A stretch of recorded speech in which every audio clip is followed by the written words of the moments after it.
was My Little Pony, My Little Pony. Hey guys! Hey!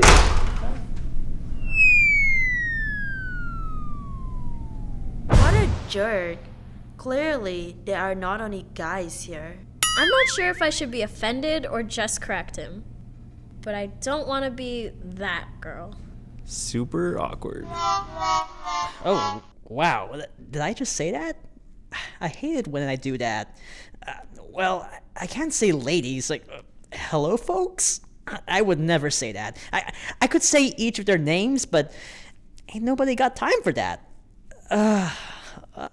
We visited campus to ask Occidental students if they agree that the following statements could be considered microaggressions. I'm asking an Asian American, where were you born? Yes. What about saying all lives matter?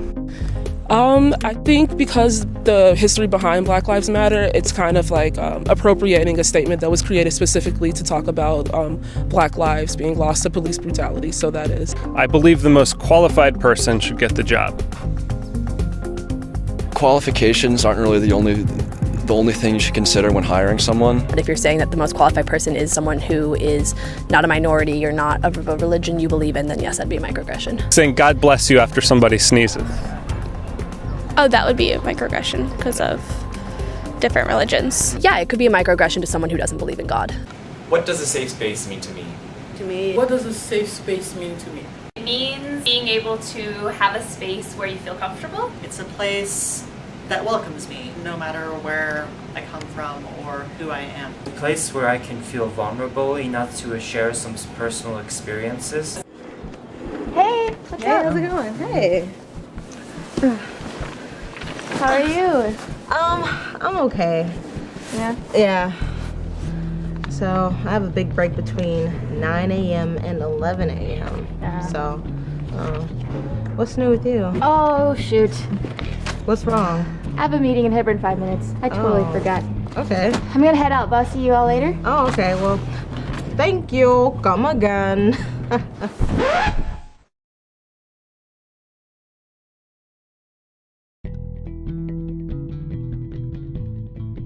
So, what just happened here? This was a microaggression. This face was caused by a microaggression.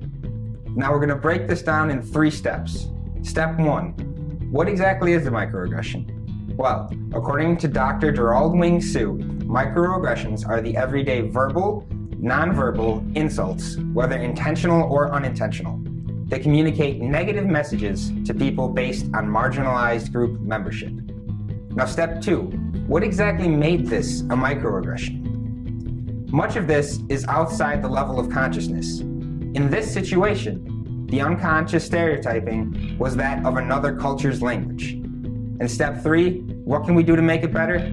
Just say goodbye.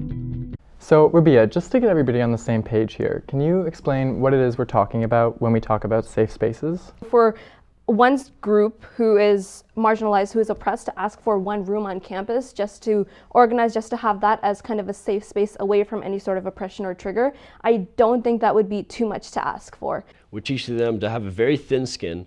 We should be teaching people to have a thick skin. I mean, it's a tough world out there.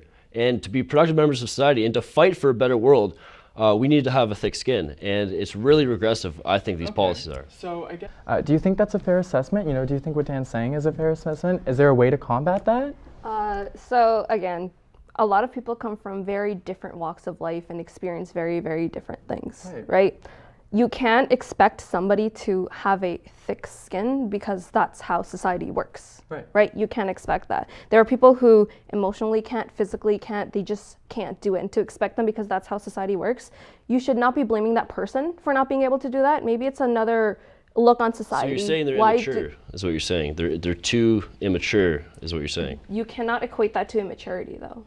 Well, it's emotional immaturity. Well, See, that's the thing. You can't tell people what safe space they do and do not need. That's on their own self to ask if they need a safe space. Well, you're right. We've created right? a society where people need safe spaces, and you're absolutely right. And I think that we need to reverse these steps. So I think the first step is we should restructure these safe spaces so people still have an opportunity to speak about their issues. I think that's important.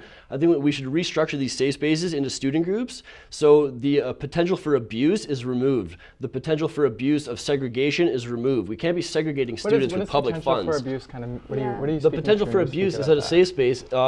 You have the two white kids in the event, the Racialized Students Collective, getting kicked out. See, I don't find that acceptable. And as a VP Equity, you should be, totally outraged by that. Not really, because if it's talking about, can you please not make noises back there?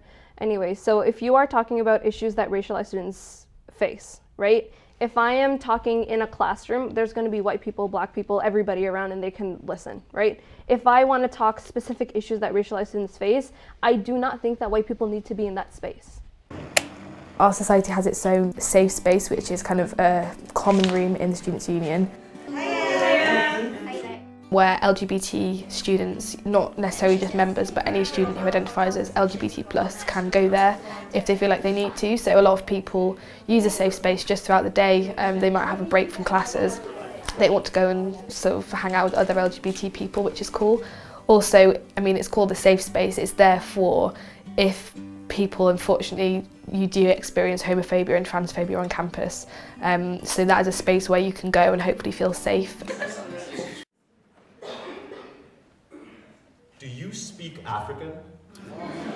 Aren't you from the hood? Wow. Can I have your hair? So your dad's the black one, right? Why do you talk like a white girl? What do you mean you can't play basketball? You speak Spanish, you're not black. Why are you such an angry black woman? Can you even comb your hair? Dance with me. Free speech, as long as it doesn't harm another individual, that's the way I feel it. And while it may not cause physical harm, a lot of people, it does hurt them emotionally. At what point is free speech, the First Amendment, more valuable than not hurting someone's feelings? Where do you think that line should be? I guess it depends on the person, what you personally believe. If you're okay with not using certain words, or if you feel infringed. There's many kinds of microaggressions, but the most pervasive one is usually the one with contact, with my hair.